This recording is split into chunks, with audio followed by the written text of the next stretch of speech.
Hello बच्चों, आज हम लोग देखने वाले हैं इलेक्ट्रोकेमिस्ट्री का एक नया टॉपिक।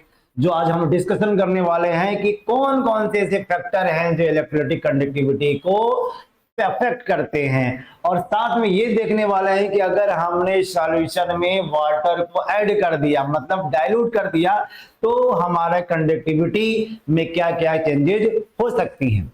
अच्छा बच्चे, आपको बताइए कि हमारी कंडक्टिविटी डिपेंड करता है कि नंबर ऑफ आयंस पे।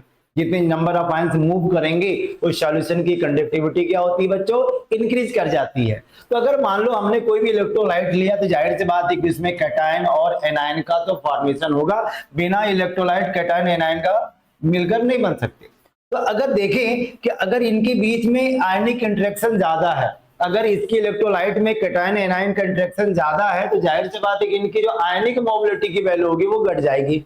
और जब आयनिक मोबिलिटी घटेगी तो इसकी कंडक्टिविटी भी क्या कर जाएगी, डिक्रीज कर जाएगी। सिंपल सी बात है कि जब मोबिलिटी कम होगी तो जाहिर सी बात है कंडक्टिविटी की वैल्यू क्या होगी, डिक्रीज करती जाएगी।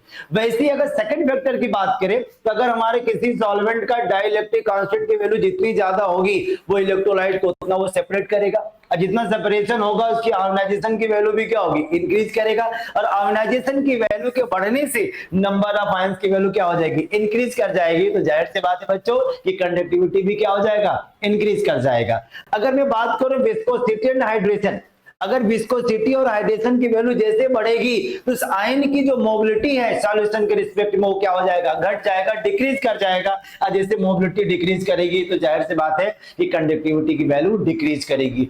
और इस छोटे से फैक्ट से ना बहुत सारे क्वेश्चन सॉल्व किए जा सकते हैं, या एकेडमिक हो या नीट के बहुत सारे क्वेश्चन हम इससे सॉल्व करते हैं। अगर मैंने कहा दिया कि हमारा सॉल्यूशन, अगर मैंने सॉल्यूशन में वाटर वो ऐड कर दिया तो हमारे कंसंट्रेशन का सॉल्यूशन किस में कन्वर्ट हो जाता है, डाइल्यूशन में कन्वर्ट हो जाता है। तो उस कंडीशन में जो हमारा डिग्री ऑफ डिसोसिएशन की जो वैल्यू होती है वो क्या होता है, अंडर रूट कि हमारा कांस्टेंट है एंड सी हमारा कंसंट्रेशन है, मतलब कंसंट्रेशन के क्या हो जाते हैं, इनवर्सली प्रोपोर्शनल हो जाते हैं। उस कंडीशन में जैसे जैसे हमने वॉल्यूम को बढ़ाया वैसे वैसे हमारे कंसंट्रेशन की वैल्यू घटेगी, तो हमारा डिग्री ऑफ डिसोसिएशन की वैल्यू बढ़ेगी। क्यों? क्योंकि कंसंट्रेशन का relation and degree of dissociation का रिलेशन क्या है, इनवर्सली प्रोपोर्शनल है।